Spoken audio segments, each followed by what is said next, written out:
Que alegria, que bênção, que foi o período da tarde. Uma palavra poderosa, uma palavra destravadora. O pastor Luiz Paulo ministrou aqui para nós. E a gente está caminhando em uma construção aqui. E eu sei que você está aberto em seu coração para ser ministrado. Mas eu preciso que você dobre sua atenção. Não que o que eu vou falar é mais importante do que o que foi dito à tarde. É mais por uma questão mesmo de cansaço. Algumas pessoas talvez vieram do trabalho direto. E às vezes o cansaço ele vai pegando a gente. Eu sei o que é esse segundo período. Mas o Senhor vai dar graça para cada um de nós aqui hoje. Amém? Gênesis 38, por favor. Eu vou ler alguns versículos, porque é muito pertinente a gente ler esses versículos para entender o enredo da história. Gênesis 37, melhor dizendo, a gente atravessa o 38.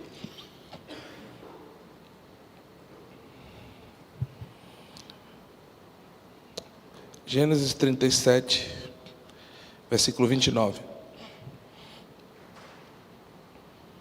Quando Rúben voltou à cisterna e viu que José não estava nela, rasgou suas vestes, voltou aos seus irmãos e disse: o menino não está lá.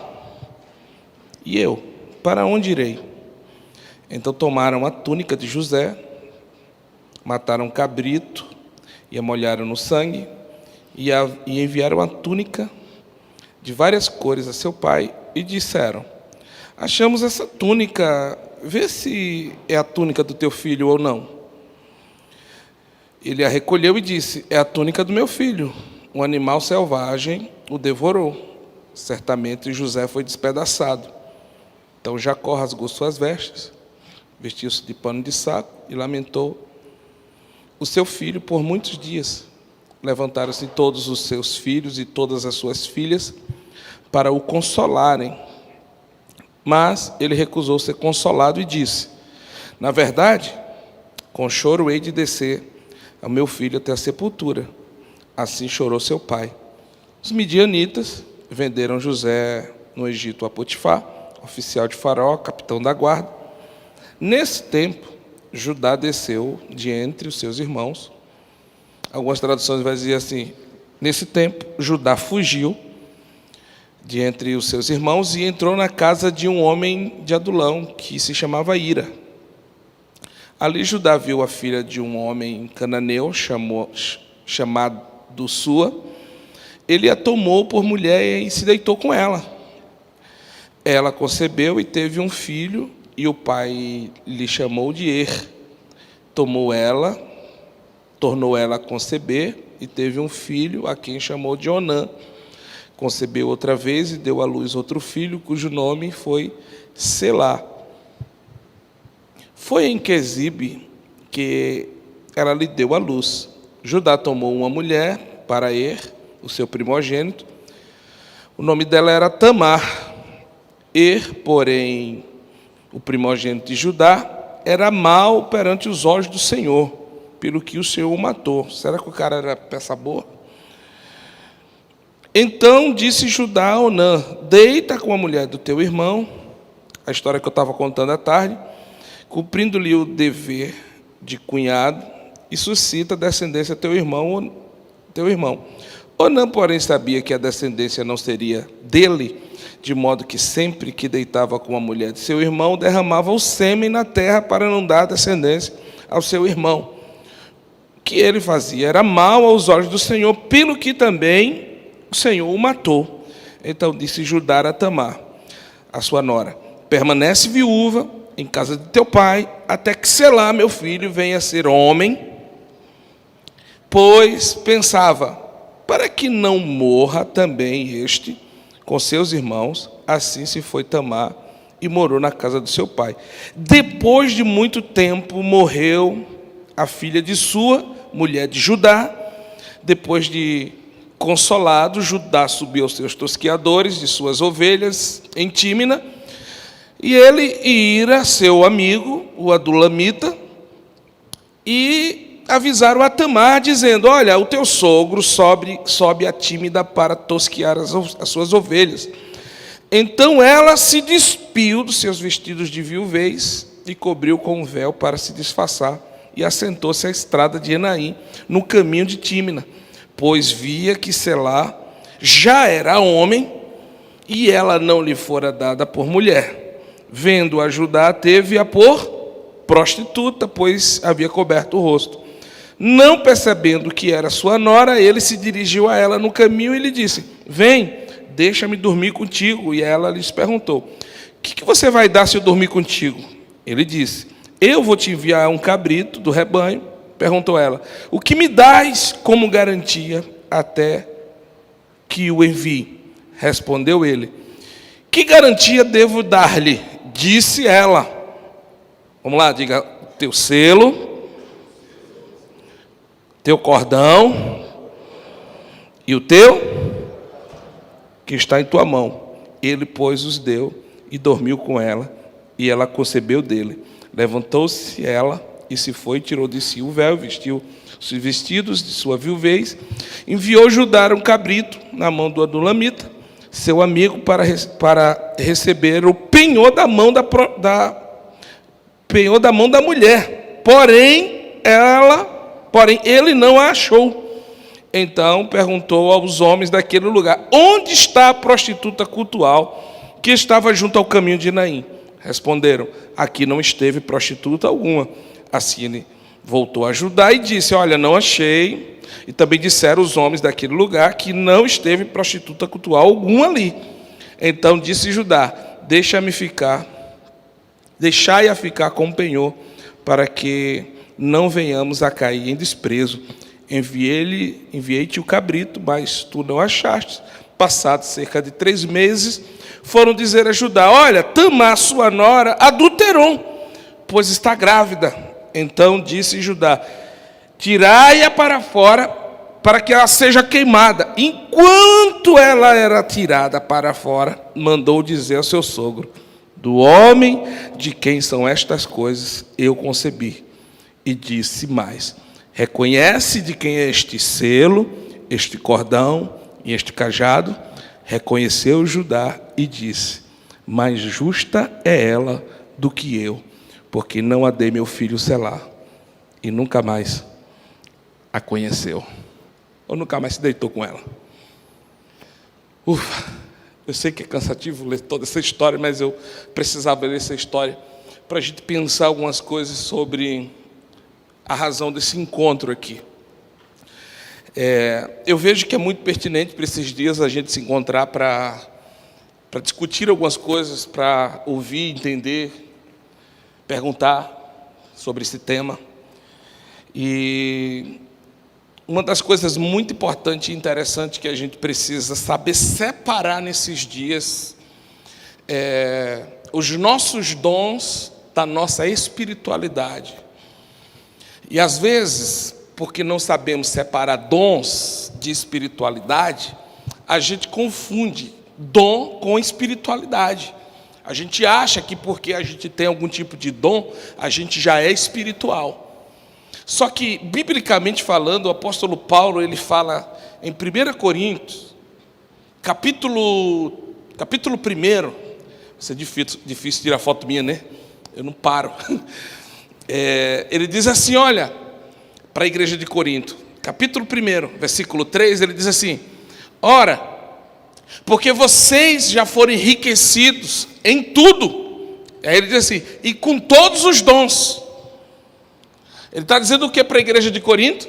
Que aquela igreja fora enriquecida. É o 3. Graças a 4. Sempre dou graças ao meu Deus por causa da graça que receberam em Cristo Jesus. Próximo. Pois nele vocês foram enriquecidos isto é, em toda palavra, em todo conhecimento, passa.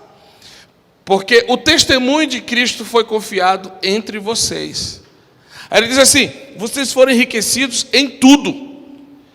Ele está dizendo, todos os dons estão aqui dentro dessa igreja. Quem não gostaria de congregar numa igreja como essa, onde tem todos os dons? Ele está dizendo que aquela igreja, ela foi super abençoada, porque ela foi enriquecida em tudo. E quando ele ia orar, uma das razões pelas quais ele dava graças a Deus era por causa dessa igreja que tinha sido enriquecida em... Não ouvi? Em?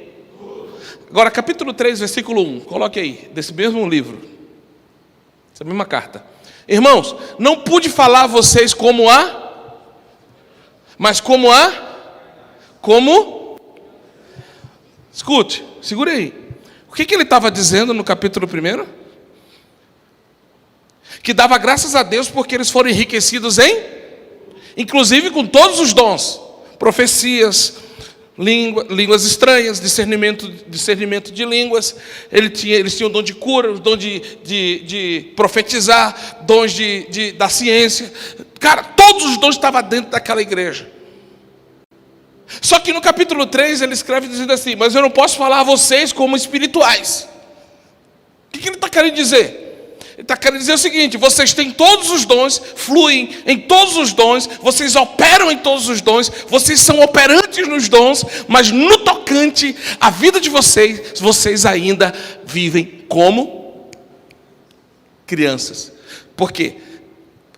Ele faz uma associação de que criança é igual a carnais. Ou ao contrário, pessoas carnais é igual a crianças. Agora, como que pode ele dizer que no capítulo 1, dá graças a Deus porque ele tem todos os dons, e no capítulo 3, ele diz que eles são carnais, e por isso não pode falar coisas espirituais? Sabe o que ele quer dizer? Ele quer dizer que a nossa desenvoltura nos dons não revela a nossa espiritualidade nem a nossa maturidade. Os nossos dons não definem a nossa maturidade.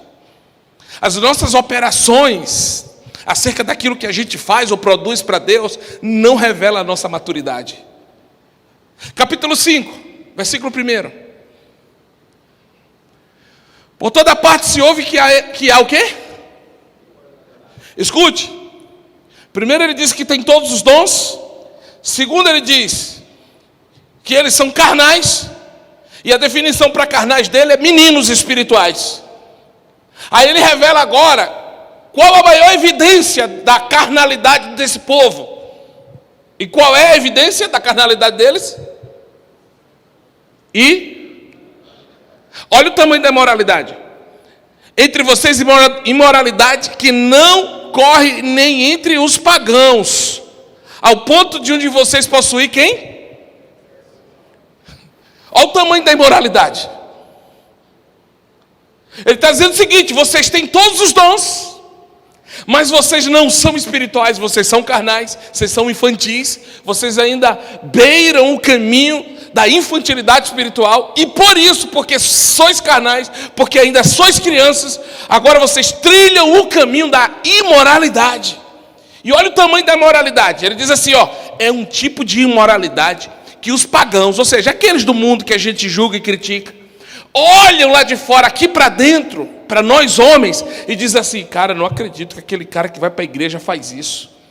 Nem eu, que não vou na igreja, que não creio no Deus que ele diz que crê, tenho coragem de fazer o que esse cara que é crente faz.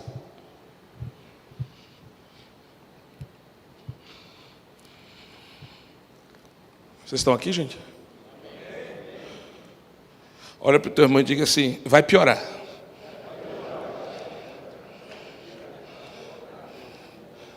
Relaxa. Então deixa eu te explicar uma coisa. Existe um fator que está se tornando predominante em nos tornar cativos em um grau de infantilidade ao ponto de nos tornarmos imorais. Eu estou falando para homens que estão dentro da igreja, É como se nós estivéssemos trilhando um caminho de tanta infantilidade. E tudo que a gente comentou hoje aqui à tarde diz respeito a caminhos de imaturidade. Mas existe um outro grau maior de infantilidade que a gente precisa discutir agora. Como o pastor Luiz Paulo mesmo disse, nós vamos preparar o caminho de tarde para a gente fazer um mergulho mais profundo de noite.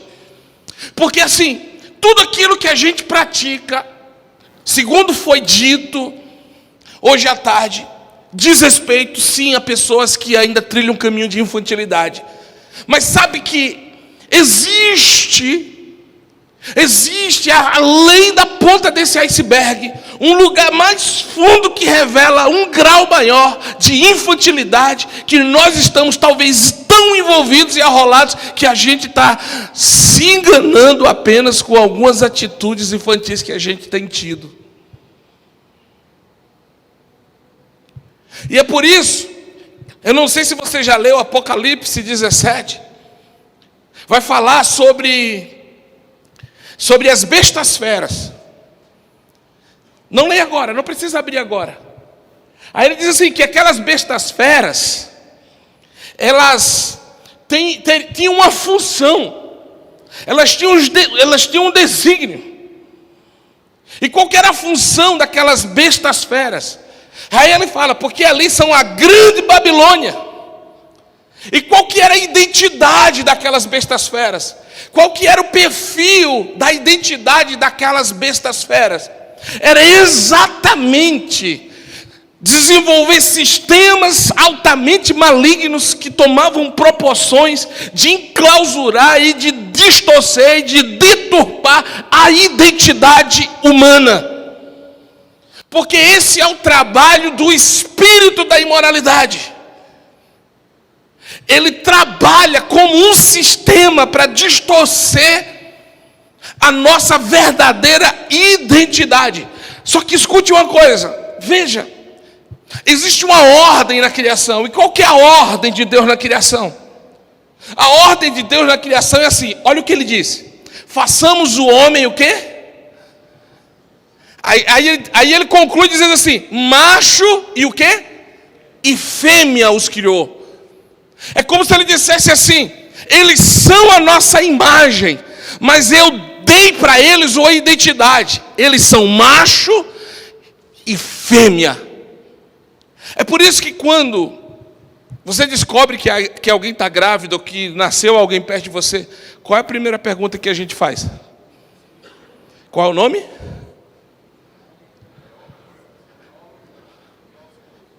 Você já prestou atenção que a gente não pergunta qual é o nome? A primeira pergunta que a gente faz é se é macho ou se é fêmea. Se é homem ou se é mulher. Por quê? Porque essa é a base moral da criação. Somos a imagem e a semelhança.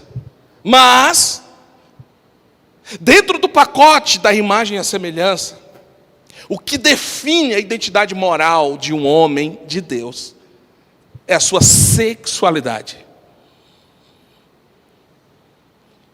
É por isso que esses elementos da identidade estão sendo distorcidos hoje com um propósito: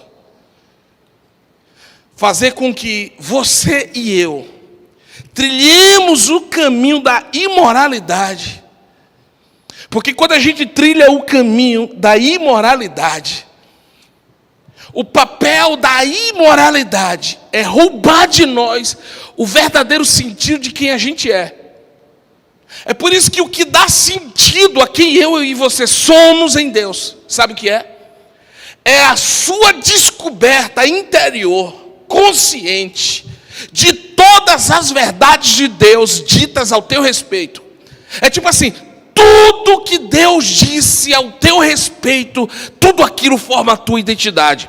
Tudo aquilo define quem você é. É por isso que não é o pecado, não é o fim do poço, não é nada disso que define quem a gente é. O que define quem a gente é o que Deus disse sobre nós. Isso nos define. Agora, por que a gente não flui naquilo que Deus quer que a gente flua? Porque a gente tem problemas para descobrir o que Deus disse sobre nós.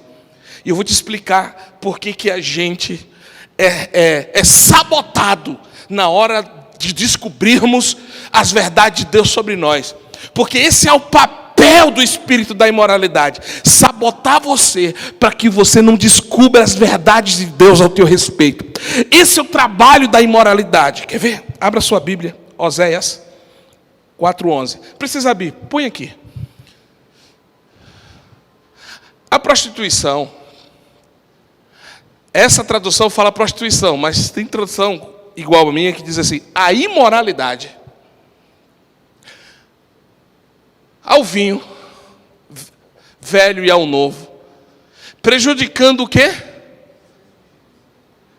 A minha tradução diz assim, ó: a sensualidade, o vinho e o mosto tiram o entendimento. Deixa eu te falar uma coisa que eu estou percebendo nesses dias. Eu estou percebendo que nós, homens,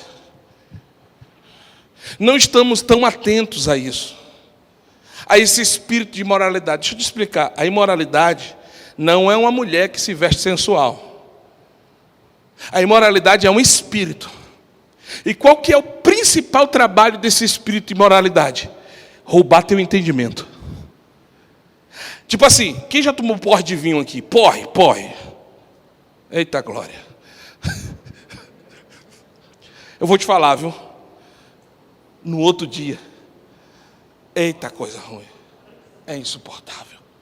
Aí você olha e diz: como é que foi ontem? Você não sabe. Porque o porre do vinho, ele tem essa capacidade de tirar o teu discernimento. Você não entende nada. Você não lembra de nada. Aí ele compara a sensualidade ao vinho e ao mosto. Ele está dizendo o seguinte: quem é envolvido pelo espírito da imoralidade perde todo o senso comum sobre todas as verdades de Deus ditas sobre nós. E por isso que a gente vive em um caminho no qual a gente nem sabe qual é a cor do navio. A gente nem sabe qual é o caminho que Deus quer que a gente trilhe. É uma geração de pródigos que estão perdidos dentro da casa. É uma geração de homens que está dentro de um contexto religioso de igreja, mas não tem nenhuma convicção de desígnio vocacional para a sua própria vida. Não sabe absolutamente nada sobre o plano de Deus na construção da sua vocação. Não flui porque não entende. E por que não entende? Só tem uma razão: o espírito de imoralidade trabalha para que você bloqueie o teu entendimento. E por isso nós estamos ficando emburrecidos.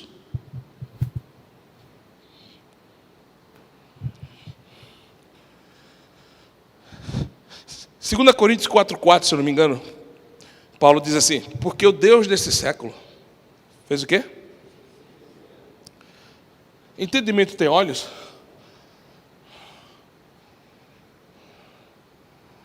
Aí ele termina dizendo assim: para que não lhes resplandeça a glória do Evangelho. Você está entendendo qual que é o trabalho do diabo? Ele não quer te tirar da igreja. Ele quer te prender na cegueira. Ele quer te prender no engano. De fazer você achar que o fato de você congregar em uma igreja, isso já é bastante. De fazer você pensar que pelo fato de porque você serve a algum ministério, você já está fazendo a obra de Deus.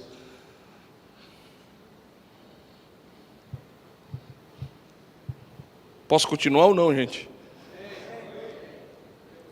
Esse silêncio maltrata. Escute, a imoralidade rouba a nossa capacidade de acessar todas as verdades de Deus ao nosso respeito.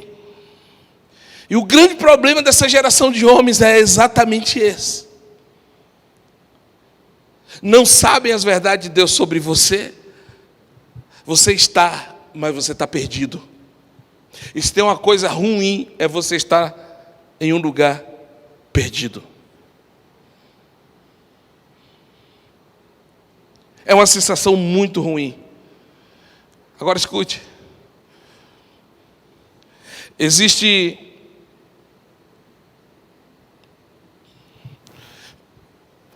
pessoas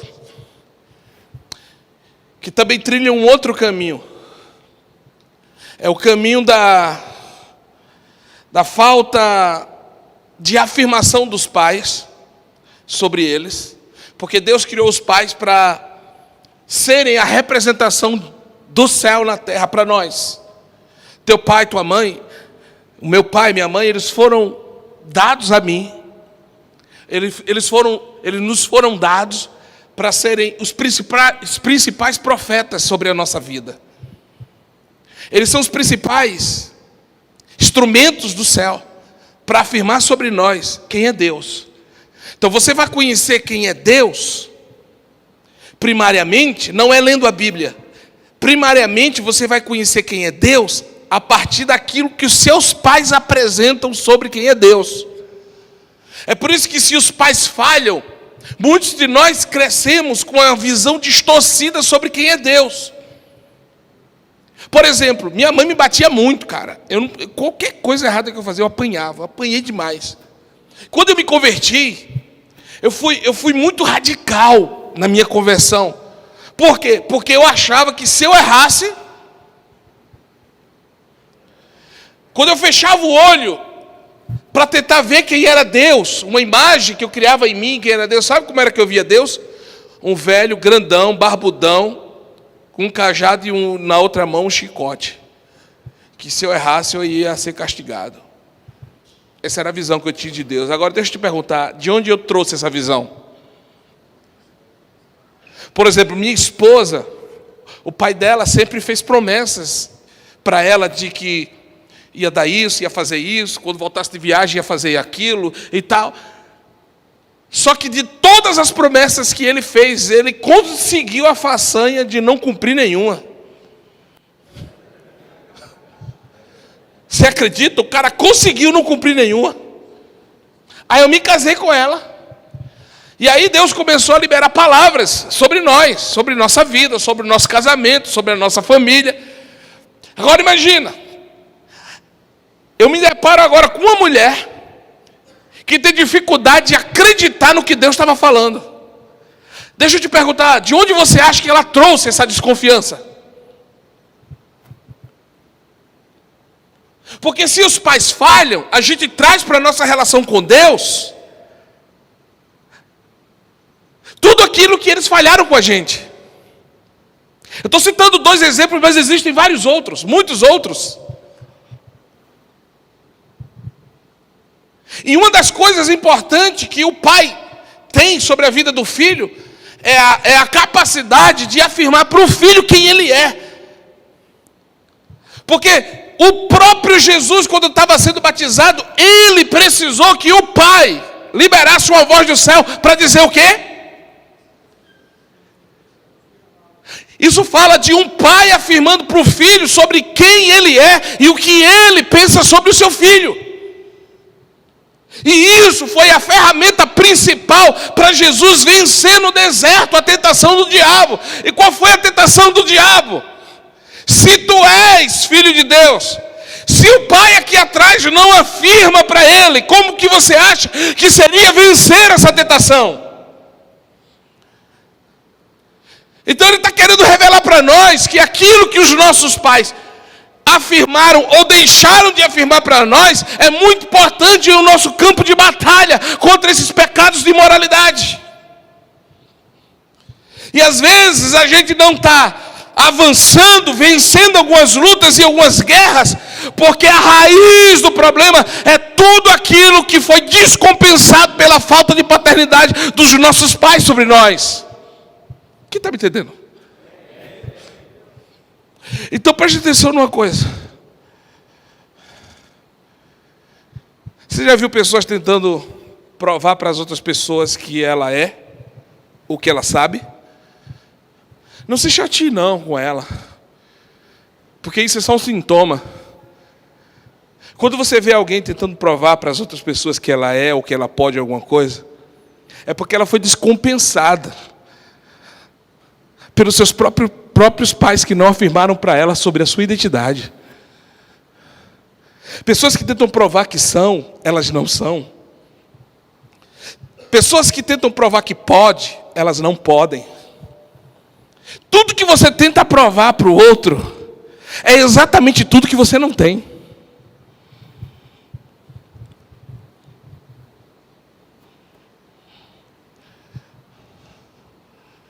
Amém?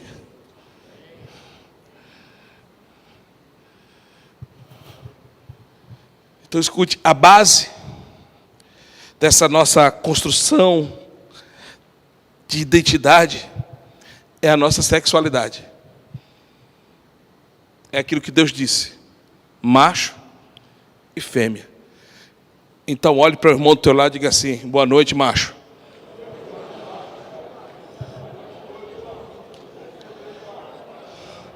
Nunca mais diga que vai fazer xixi, viu?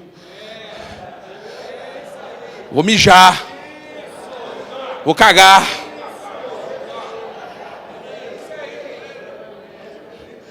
Vou ali no toalete. Não, vou no banheiro, viu?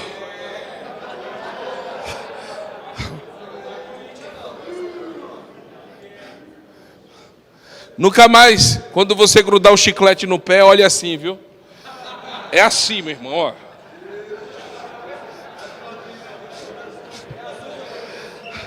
Não é assim não, viu? É assim, ó.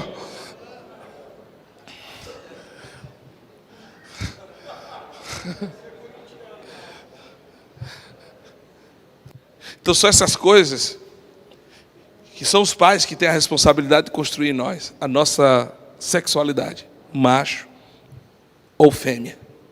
São os pais. A descompensação disso traz danos trágicos para nós.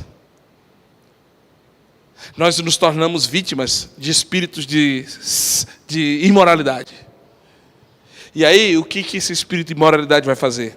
Vai tentar roubar o teu entendimento para te emburrecer sobre as verdades de Deus. Deus está falando, Deus está revelando, Deus está mostrando, mas você não consegue compreender, você não consegue acessar. Já viu aquelas pessoas que dizem assim: puxa vida, rapaz, pregação para todo mundo foi maravilhosa, mas não entendi nada. Abra aqui, por favor, Hebreus 5, 11. Eu estou só construindo uma base, eu ainda não falei o que eu vim falar, só estou construindo uma base para você. 5:11. Hebreus 5:11. Quanto a isso, temos muito que dizer, coisas difíceis de explicar, porque vocês se tornaram lentos para... Agora veja, olha o outro. Embora a esta altura já devessem ser mestres, precisam de alguém que ensine a vocês novamente os princípios elementares da palavra de Deus. Estão precisando de... e não de alimento sólido. Próximo. Quem se alimenta de leite é o que ainda? Escute, lembra, criança aqui fala de carnais. E não tem experiência no ensino da... Próximo. Mas o alimento sólido é para quem? Está falando aqui agora, é para maduros. Gente que amadureceu. E quem amadurece, foge do caminho de pecados.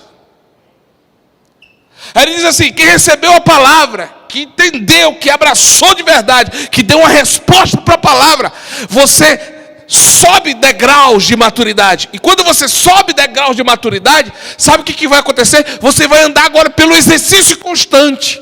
E aí você vai se tornar, sabe o quê? Aptos para quê? Então a imoralidade não vai ter espaço na tua mente. Quando você dá uma resposta rápida à palavra que Deus está liberando de conserto e mudança para a sua vida.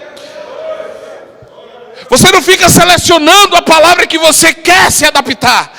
Você não fica selecionando o tipo de mensagem que você quer ouvir. Você não deixa de ouvir as mensagens que te confrontam e que te desafiam a você se comprometer em um nível maior com Deus, de renúncias, de entregas, de abandonos, para dar uma resposta com o seu íntimo, com o seu coração, para você exercitar constantemente, para você se tornar apto para discernir. Agora você é igual uma águia. O negócio está acontecendo, você está aqui de olho ligado. O espírito de moralidade não tem espaço na tua mente, porque você já discerne. Discernir tanto o bem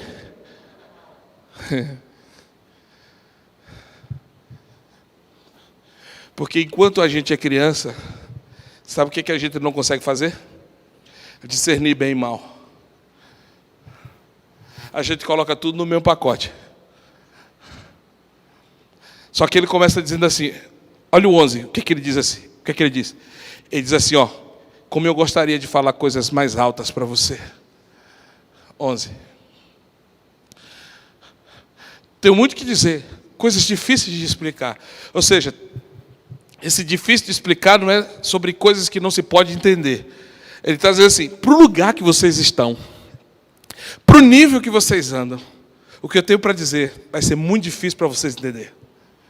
Por quê? Porque vocês são lentos para aprender. Sabe o que é lento para aprender aqui?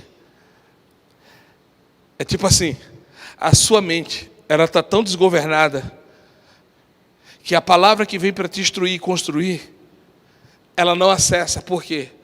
Porque você está ocupando a sua mente com outra coisa que não era para ocupar. Se não abrir um caminho para a verdade de Deus entrar, se não abrir um espaço, aí ele diz assim, a vocês, próximo versículo ele vai dizer isso, a essa altura, vocês já deviam ser mestres. Sabe o que ele está dizendo? Ele está dizendo, pelo tempo, pergunta para o teu irmão, quanto tempo você tem de evangelho?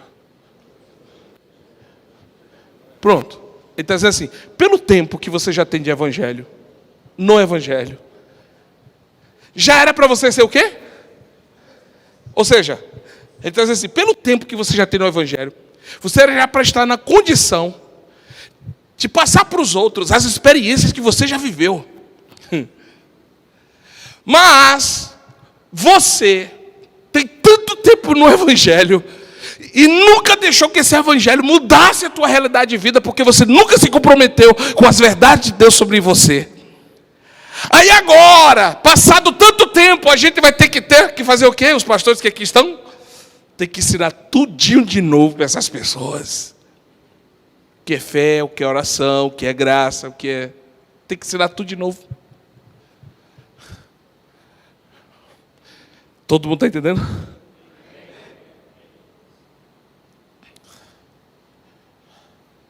Esse é o dano de quando você não responde a palavra. Provérbios, capítulo 22, versículo 14. Diz assim, cova profunda. A conversa da mulher imoral é uma cova. Nela cairá quem estiver sobre a ira do... Opa, escute isso. Já viu aquelas pessoas que, pum, caiu no adultério? Já viu? Aí você diz, meu Deus, cara, eu não acredito, aquele cara, não acredito que, cara, o cara é uma bênção, um homem de Deus, tal, caiu em adultério, eu não acredito. Pronto, está aqui a explicação. Caiu porque estava sobre a ira. Deixa eu te falar uma coisa, para Deus se irar, sabe o que vinha acontecendo? O cara já vinha irritando a Deus há muito tempo. Deus vinha dizendo, não faça isso, e o cara fazendo. Não vá por aí, e o cara insistindo. Teimoso, cara teimoso, sabe? Menino teimoso. Porque assim, só as crianças são teimosas. Você diz para ela assim, não ponha o dedo na tomada. O pai está querendo preservar a criança para não colocar o dedo na tomada, para não tomar um choque.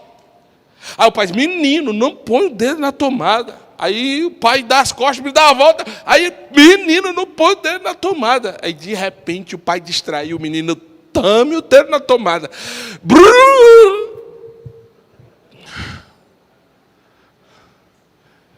É mais ou menos isso.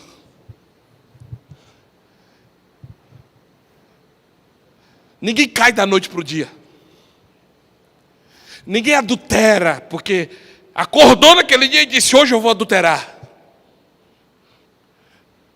Porque Deus, Ele fica nos guardando, sabe? Vou te guardando, Deus vai guardando, a graça dele vai nos alcançando, a misericórdia de Deus, ela é longânima, ele é como um elástico, vai esticando, vai esticando. Deus vai tipo assim, cara, não vai por aí, mas ele vai dando corda, vai dando corda, vai dando corda. Aí vai chegar uma hora que você e eu irritamos tanto a Deus, que ele vai dizer assim, cara, vai ter que torar esse elástico, para ver se você, pelo menos, na queda, aprende a voltar.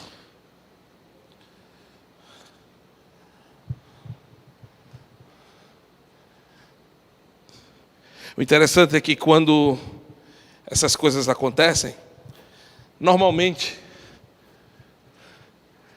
parte da imoralidade, de práticas imorais que a gente vinha praticando e irritando a Deus. Conversas, sabe? Diálogos. Deixa eu te perguntar uma coisa. Com quem que você anda conversando?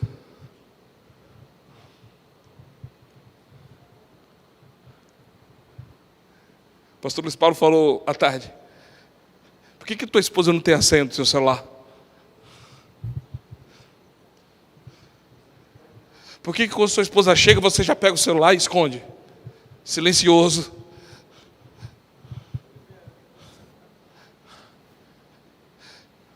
Deixa eu te falar uma coisa. O diabo, ele trabalha da seguinte maneira. Ele trabalha igual o caçador de cutia. Quem sabe? Como é que o caçador de cutia faz? O caçador de cutia faz assim, ó. Ele põe o açaprão, arma, põe aquele montante de isca ali, aí faz a trilha. Até onde as cutias gostam de ficar. Porque se ele colocar a armação aqui, elas não vão ali. Aí ele coloca comida. Aí ele fica no lugar escondido, só na brecha olhando. Aí ela vai comendo. Uma conversa aqui, um nudes ali, um clique na pornografia ali. Aí vai. Aí ela olha, não tem ninguém. Então vamos continuar. Vai. Aí chega que ela vê aquela armação e diz assim, epa, isso aqui não estava aqui. Aí ela volta. Pacientemente, o caçador faz o quê? Põe de novo. Aí ela belisca. Aí o cara, sabe? De novo. Olha para os lados. Porque qual que é a ideia do caçador? Gerar uma aparente confiança na presa, ou, aliás, na caça, de que ela está segura, de que ninguém vai ver, de que ninguém vai perceber. Aí ela vai criando uma certa segurança, tipo assim, não, isso aqui ninguém nunca vai ver. Aí vai.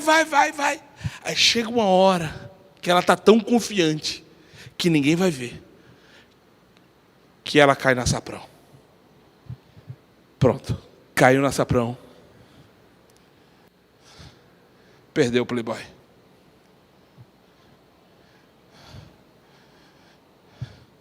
Pastor, como é isso? Explica, traduz para o nosso universo. Vou traduzir. É tipo assim, ó. Essa pessoa começou muito bem. Mas aí ela já não queria mais se relacionar com as verdades de Deus por meio de uma intimidade comprometida. ela já quis se relacionar com as verdades e com as coisas de Deus por meio de uma intimidade, porém irresponsável. Lembra de Onã? Eu falei. Queria ter o prazer, mas não queria ter o compromisso. Tipo assim, vamos lá porque vai ter o culto, e o culto é o prazer, que glória, que unção. E aí? Não, minha vida está uma bênção. Não se compromete com nada daquilo que recebeu. Aí você vai levando assim, sabe? Vai comendo uma isca aqui, outra ali. Mas nos momentos de prazer, você está lá. Aí recebe, vai para casa, não se compromete com nada. As verdades de Deus não te desafiam mais. Elas não trazem mais nenhuma luz acesa, vermelhinha lá dentro de você, dizendo isso aqui não. Agora você já está andando tipo assim, tanto faz como tanto fez. Aí chega uma hora que a ira do Senhor precisa entrar em ação. É tipo assim, vou ter que deixar. Aí pum, cai na armadilha. Provérbios 6, 32.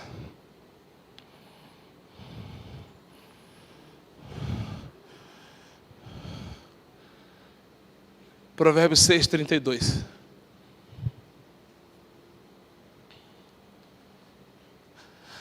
Mas o homem que comete adultério não tem o quê? Para aqui. Não tem o quê? Perdeu o quê? Emburreceu. O cara fica burro, gente. Não posso te garantir, o cara fica burro. O cara fica um Zé Mané. Escute. Todo aquele que assim procede a si mesmo, o quê? Destrói a saúde, destrói os filhos, destrói emprego, destrói relacionamentos, destrói um monte, cara, tudo que tiver envolvido o seu nome, você destrói. Escute.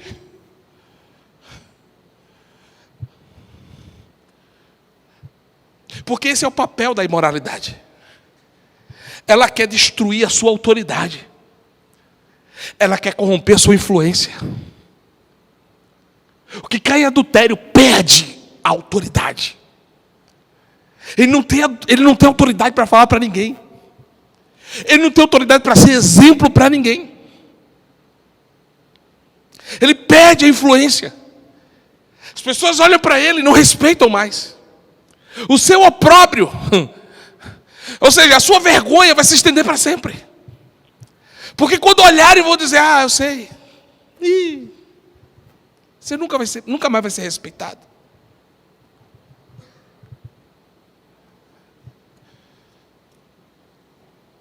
Tudo ok até aqui? Ponto. Pastor, o que isso tem a ver com a história de Judá? Agora eu vou falar sobre a história de Judá. Queria te fundamentar para a gente entender Judá. Porque a história de Judá fala de uma decadência, degrau por degrau. Ao invés dele subir degraus, ele desceu degraus. Ele como se pegasse uma rota de quedas, uma rota de decadências. É um caminho que só a poderosa mão de Deus pode nos resgatar dali. É um caminho que, cara, se não for a bondade e a graça de Deus que intervém no meio da situação para dizer, deixa eu tirar esse cara daqui porque senão ele vai morrer. Só que Judá, ele vive uma decadência e isso não acontece rapidamente. Por que eu quis falar diante do Senhor, pelo Espírito de Deus, sobre esse assunto aqui para vocês nesse lugar? Porque isso diz respeito a caminhos de imaturidade. São caminhos de decadência, de fracassos, de destruição, de uma vergonha que pode de uma condição que, sabe, não só você, mas toda a sua casa pode ser destruída por causa de uma noite, ou de 2, ou de 10 de prazer. Por que eu vim falar sobre isso? Porque, quem sabe pela misericórdia de Deus, alguns chegaram aqui já trilhando esse caminho, já à beira dessa decadência, dessa queda, e a poderosa mão de Deus está aqui dizendo: não, eu estou aqui para não deixar você cair nessa cova profunda, cair na mão da prostituta, cair na mão da imoralidade. Estou aqui para abrir a tua mente, para que você, antes de cair nessa cova profunda, você seja resgatado.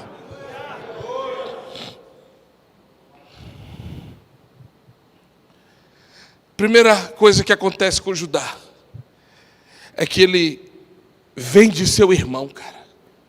Você já parou para pensar? Você querer matar seu irmão e vender seu irmão? Depois ele mente para o pai. Escute, olha a rota da decadência. Vende o irmão, mente para o pai, diz o texto, quase que o pai morre. O pai entrou no caminho de depressão. As filhas foram lá: pai, fica de... Não, minha filha, não quero, eu perdi o meu filho. Ele estraçalhou com a vida do irmão. Agora ele estraçalha com a vida do pai. E na hora de resolver o problema, de tanta covardia que ele praticou contra o seu irmão, sabe o que ele faz? Ele foge. Ele vai embora. Tipo assim, ó, vou viver minha vida. Quantas pessoas que têm fugido de resolver situações pendentes do passado. Quantas pessoas quantos homens, e agora é para nós aqui nesse lugar, quantos de nós homens quer traçar um caminho para frente, enquanto para trás está tudo destruído. E o caminho para a gente construir algo sólido lá para frente é a gente fazer um caminho de volta para reparar lugares que a gente deixou em desastre. Ele foge. Ele vai embora. Ele parte do seu pai, parte da sua casa, parte dos seus irmãos, ao invés de resolver o problema. Porque a imoralidade te leva a caminhos de imaturidade, ao ponto de você não assumir as responsabilidades que você precisa assumir. São responsabilidades que a gente não pode transferir para terceiros. Porque quem é homem de verdade, ele bate no peito e assume. Ele diz: eu fiz, fui eu mesmo, pratiquei, toquei, traí, abusei, fui eu. Ele assume, ele não transfere, ele não foge, ele resolve o que precisa resolver.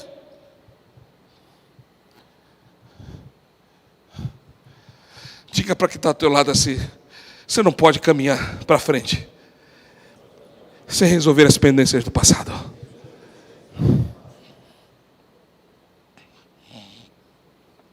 Ele deixa uma família fragmentada. Ele vai para frente. Ele foge com coisas encobertas. Ele faz um pacto com a obscuridade. Quantos homens dentro da igreja que estão pactuados com a obscuridade? Você sabe quais são as piores seitas satânicas? São aquelas que têm pactos com a obscuridade. São coisas secretas que eles fazem e não revelam para ninguém. Isso se chama pacto com a obscuridade. É pacto com Satanás.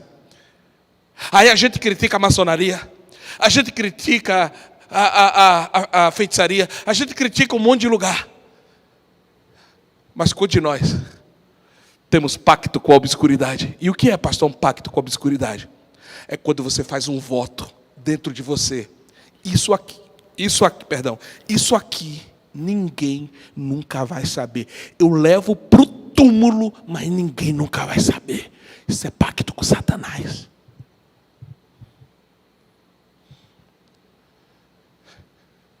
Foi o que aconteceu com Judá. Ele tentou ir para frente, mas com pacto com a obscuridade. Chegou uma hora que aquilo começou a perturbar a sua cabeça. Ele já não tinha mais sossego. Ele já não tinha mais tranquilidade.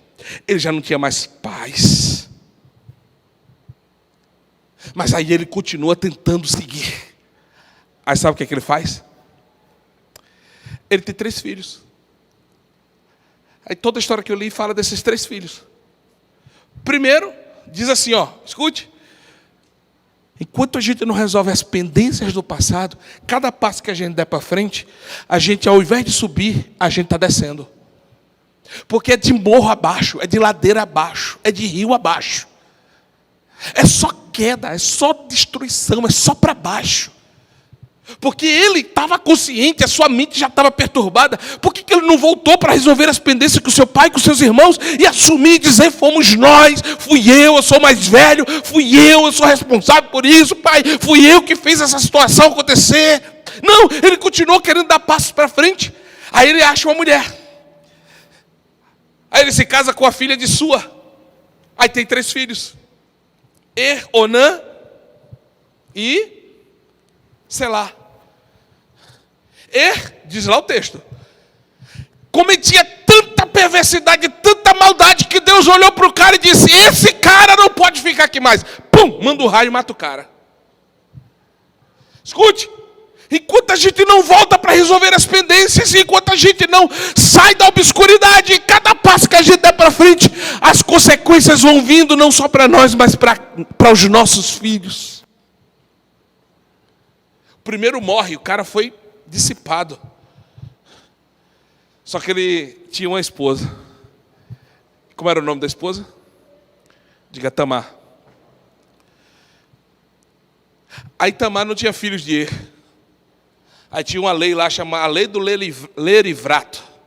Qual era essa lei? Era a lei que o irmão subsequente tinha que deitar com ela, casar com ela, para dar descendência ao irmão que morreu. Aí Onã olhar assim e disse, eu vou só mesmo gozar a vida com ela.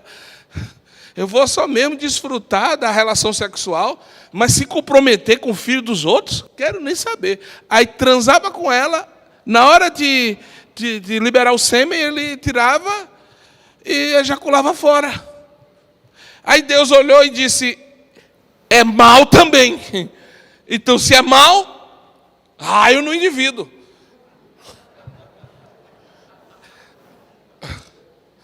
Pergunta para o seu irmão assim, você acha que Deus mudou?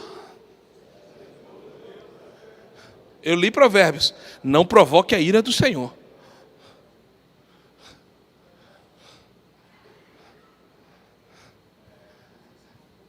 Aí tinha o terceiro filho, qual era o nome dele? Selá. Só que ele era menor de idade.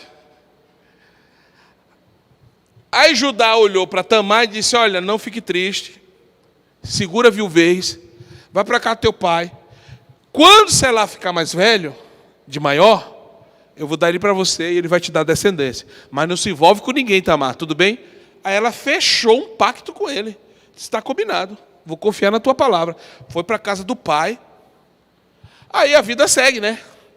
O que aconteceu? Selá ficou de maior. Sabe o que Judá fez? Esqueceu de Tamar. Esqueceu não, ele não deu porque não quis. Tamar ficou sabendo que o Selá já era de maior e que deveria ser dado para ela como esposo. Viu que ele não ia dar. Soube que a sua esposa tinha morrido e que ele estava em tosquear as ovelhas. Aí o que ele faz? O que ela faz? Cobre o rosto, e era costume das prostitutas cobrir o rosto. Tira suas vestes como se fosse de prostitutas cultuais. Aí ela fica no lugar estratégico, em Tímina. Quando Judá vem subindo, estava na carência, viu aquela vestida de prostituta ali, aí mandou um recado para ela, disse, Marca lá o esquema que eu preciso trocar o óleo.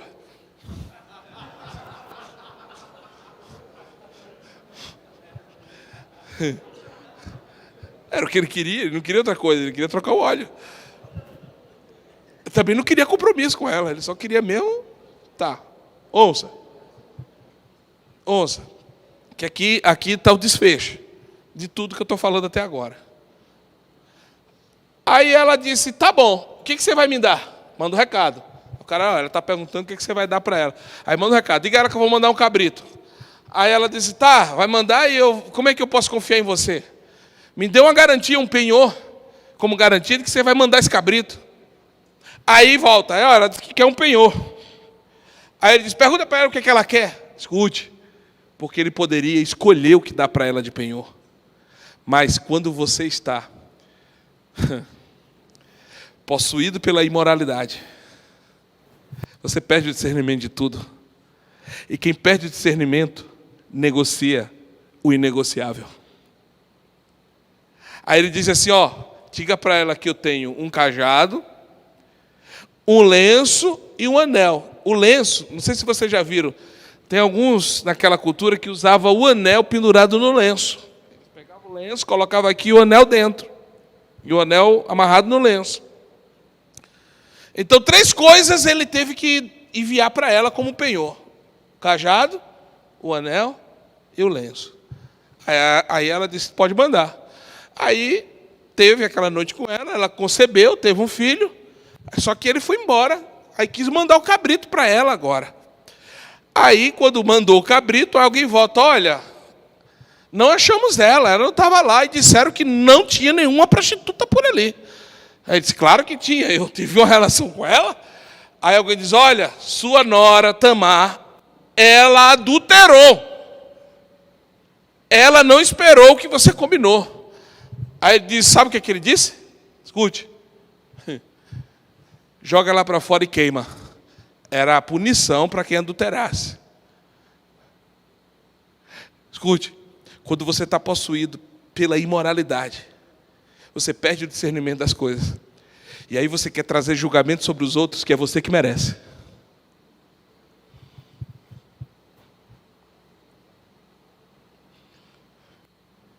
Lembra quando Davi adulterou?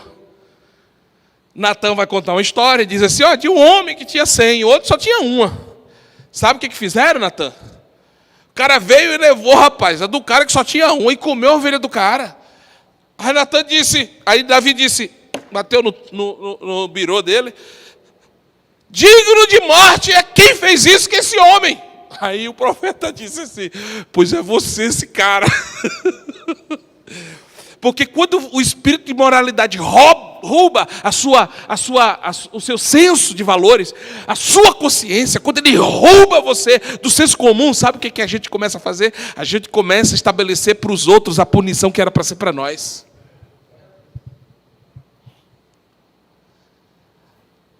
Aí Tamar diz assim, é para me queimar? É? Foi Judá que mandou? Manda um recado para ele. Aí lá vai o cara de novo. Qual que é o recado? Diga para ele que o cara que deixou esse cajado, esse lenço, esse anel comigo, foi o cara que eu deitei, transei, estou grávida e tive o neném. Aí o cara vai lá. Diz assim, Judá, ela disse que tem um cajado, tem um lenço, tem um anel com ela. E o cara que fez isso com ela, que ela deitou, foi que deixou com ela. Aí ele, eita! Tipo assim, caiu em si. Escute. Quando ele soube, pum! Disjuntor caiu na hora.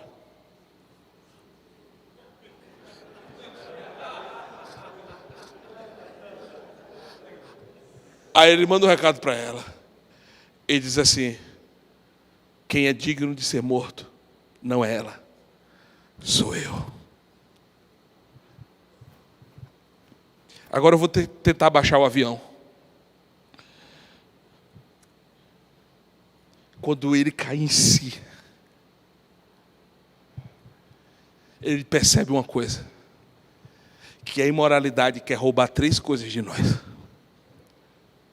anel, cajado e lenço. Pastor, o que é o anel?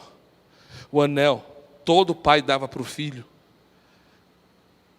O anel para significar a sua família, a sua filiação, a sua identidade. E o lenço, pastor, que segurava o anel, fala de rede de relacionamentos. E o cajado fala de ministério, fala de vocação. Essas três coisas, o espírito de imoralidade vem para tirar a nossa consciência, para roubar de nós. Porque para todos nós que estamos aqui, Deus deu essas três coisas. Primeira, Ele te deu identidade. Há uma verdade dele dita ao teu respeito. Então Ele disse quem você é. Ele disse para que você nasceu. Ele disse qual é o seu nome. Ele disse que você tem uma identidade. Ele também nos cercou de uma rede de relacionamentos, de pessoas que Ele colocou perto de nós para nos ajudar a chegar nos lugares que a gente precisa chegar. Também Ele nos deu uma vocação, Ele nos deu um ministério, Ele nos deu um desígnio. Todos nós nascemos com desígnio, todos nós nascemos com algo que o Senhor gostaria que a gente fizesse para a glória dEle. Eu não acredito em predestinação para a salvação. Eu acredito em predestinação para uma vocação. Eu acredito que nós fomos predestinados para fazermos a obra de Deus, para cumprirmos o chamado que Ele tem para cada um de nós. Só que quando esse espírito de imoralidade, ele acha em nós um espaço, uma brecha, ele rouba o nosso entendimento. E porque rouba o nosso entendimento, a gente começa a se comportar como crianças, a gente começa a se comportar como infantis, a gente começa a ter comportamentos, sabe, reprováveis por aqueles que amadureceram e que olham para nós e dizem: era para ele estar nesse estado que a gente está, mas ele insistiu em permanecer naquela condição. E por isso muitos estão dentro da igreja, muitos homens que não tem nem mais o cajado, não tem mais o lenço e já perdeu o anel. Quem que você lembra na Bíblia que quando voltou para casa o pai devolveu o anel? Deixa eu te falar uma coisa, pastor, o que eu posso fazer para recuperar tudo? A gente vai ter que voltar pelo caminho do filho pródigo. Como assim, pastor? Diz assim, que ele pegou tudo para viver dissoluto. Você sabe qual que é o significado da palavra grega para dissoluto, ou dissolutamente? Porneia. Porneia quer dizer todo tipo de imoralidade. Você sabe o que o filho pródigo foi fazer com a herança? Foi praticar todo tipo de imoralidade. Ele perdeu o senso comum, ele perdeu o sentido das coisas. E por isso agora ele trilha o caminho da decadência. Ele trilha o caminho da decadência até chegar aonde? Na lama com os porcos. Quando ele chega na lama com os porcos, diz a Bíblia, e caindo em... Você sabe o que é cair em si? Pastor, eu quero o anel de volta, eu quero o cajado de volta, eu quero o lenço de volta. Só tem um caminho, cara. Cair em si. E o que é cair em si? É você dizer para você mesmo: nunca mais eu sento com os porcos para comer com eles. Eu decido hoje me levantar desse chiqueiro para voltar para o lugar da minha origem. Eu tomo a decisão hoje, me levantar desse chiqueiro, sair de entre os porcos e voltar para a casa do meu pai. Esse é o caminho para sermos devolvidos à nossa originalidade. Só tem um caminho, é o arrependimento. É a gente tomar uma decisão.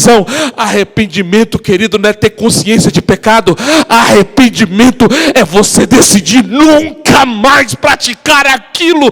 É você dizer para aquilo que te levou para aquele lugar: você me trouxe para esse lugar, eu me afundei nesse lugar, eu estou no fundo do poço por causa dessa escolha, mas eu também no fundo do poço faço outra escolha. Eu quero voltar para a casa do meu pai. Eu vou me levantar da lama e voltarei para a casa do meu pai. É uma escolha que a gente faz. Eu me lembro da igreja de Sardes. Que o Senhor disse assim: tenho porém contra ti, porque toleras a doutrina de Balaão.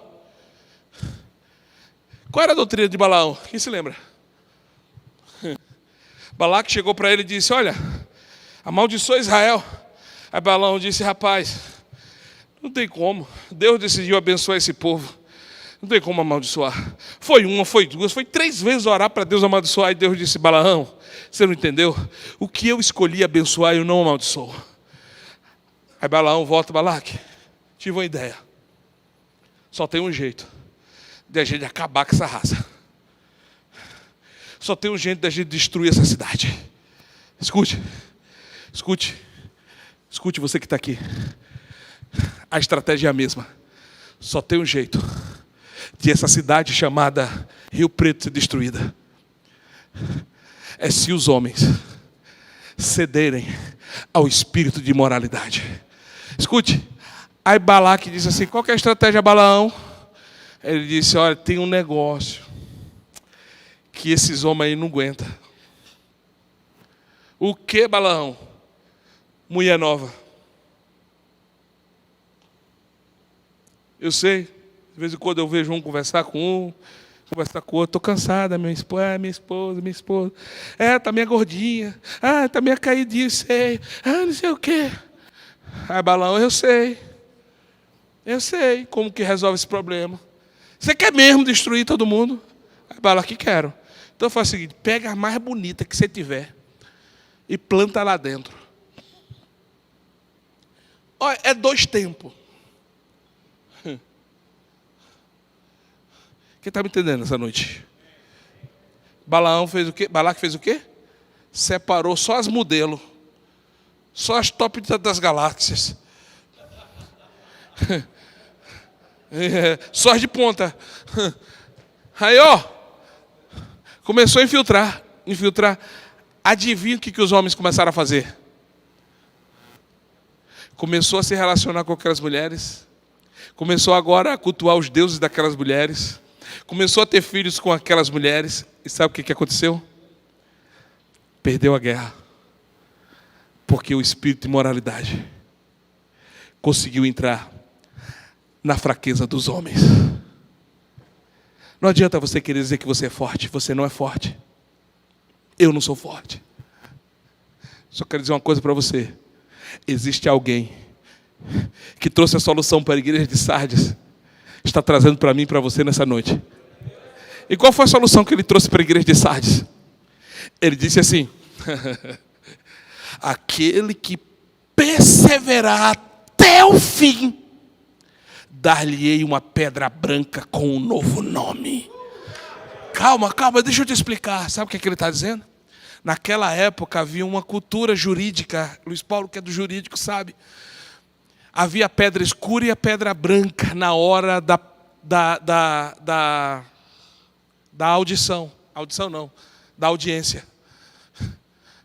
Se o indivíduo fosse condenado, qual que era a pedra? Escura. Se ele fosse absolvido, qual que era a pedra? Sabe o que é que o Senhor Jesus está dizendo à igreja de Sardes? Em Números, começou com um conselho de Balaão. Em Apocalipse já é uma doutrina. Ou seja, já está impregnado nos poros. Já é cultura, já é cultural, já é costume. Os homens cedem às mulheres, eles cedem ao espírito de moralidade. Mas ele está dizendo o seguinte: se você segurar a corda e não ceder até o fim, eu vou te dar um novo nome na pedra branca, dizendo: você está livre, você está liberado, você está perdoado, você venceu. Quem está me entendendo essa noite?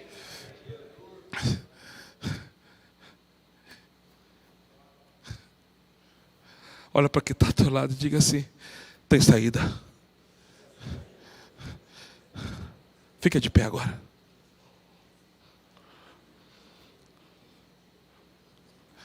Eu não quero extrapolar a hora.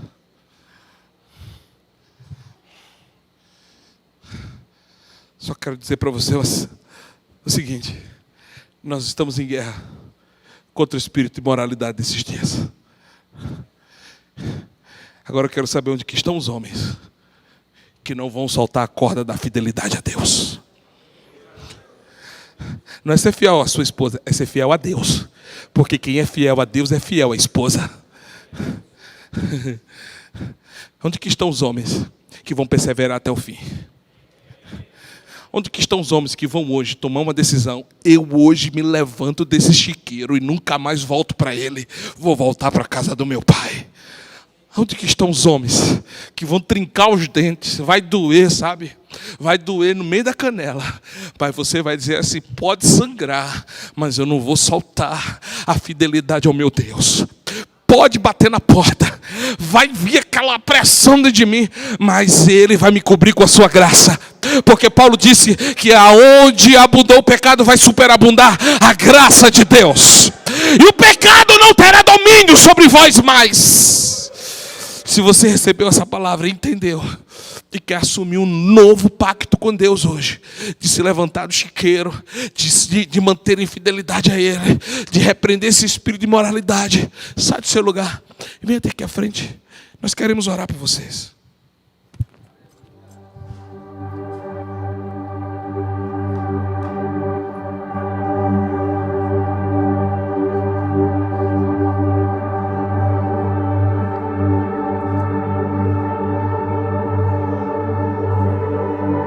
Não tenha vergonha. Decida. Decida assim, eu quero sair desse chiqueiro hoje. Eu quero sair do chiqueiro da pornografia hoje. Eu quero sair do chiqueiro das conversas paralelas hoje. Vem, sai do seu lugar.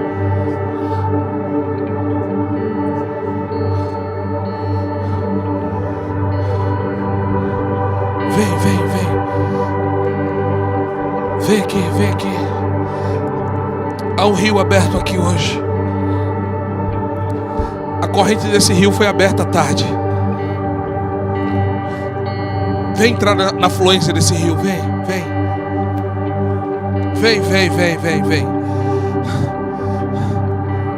Nunca mais você vai viver preso na culpa. Nunca mais você vai viver preso no passado. O Senhor vai liberar sobre a sua vida ímpeto de guerra. O que está faltando em nós homens nesses dias é ímpeto de guerra. É você ter consciência da natureza da guerra que você está, e você ter ímpeto para enfrentar o que for necessário enfrentar, para você chegar do outro lado. Sai do seu lugar, vem. Eu sei que agora há uma guerra aí dentro de você. Há uma guerra na tua mente aí agora. Se eu for, o que é que vão achar? Então você não quer mudar. Quem quer mudar não se preocupa com o que vão achar. Quem quer mudar, enfrenta o que for necessário enfrentar. Sim, libera seu coração agora. Libera seu coração. E comece a dizer, eu me levanto hoje desse chiqueiro. Comece a dizer agora, eu me levanto hoje. Fica de pé em nome de Jesus agora. Diga, eu me levanto desse chiqueiro agora. Receba de volta o teu anel. Receba de volta o teu cajado. Receba de volta áreas paradas que estavam aí dentro de você. Receba de volta toda a vocação que Deus te deu, que estava parada aí, que estava paralisada, em nome de Jesus Cristo. Toda paralisia vocacional, ministerial, receba agora o toque da vida de Deus aí dentro. Em nome de Jesus Cristo, toda falta de compreensão das verdades de Deus que estavam sendo bloqueadas na sua mente, que a sua mente agora receba o sopro do Espírito Santo, o sopro do Espírito Santo, o sopro do Espírito Santo, e que a tua mente seja liberada para entender toda a verdade de Deus ao teu respeito. Em nome de Jesus Cristo, que haja uma restauração dos teus neurônios, que haja uma restauração neural, que no nome de Jesus Cristo, todo bloqueio na mente seja desatado, destravado agora, no nome de Jesus Cristo. Você vai entender as verdades de Deus, você vai compreender os mistérios de Deus, você vai compreender todos os sinais, tudo que Deus está falando ao teu respeito. Haverá uma compreensão aí dentro, no nome de Jesus. Amém e amém. Aplauda o Senhor Jesus nessa hora. Aleluia.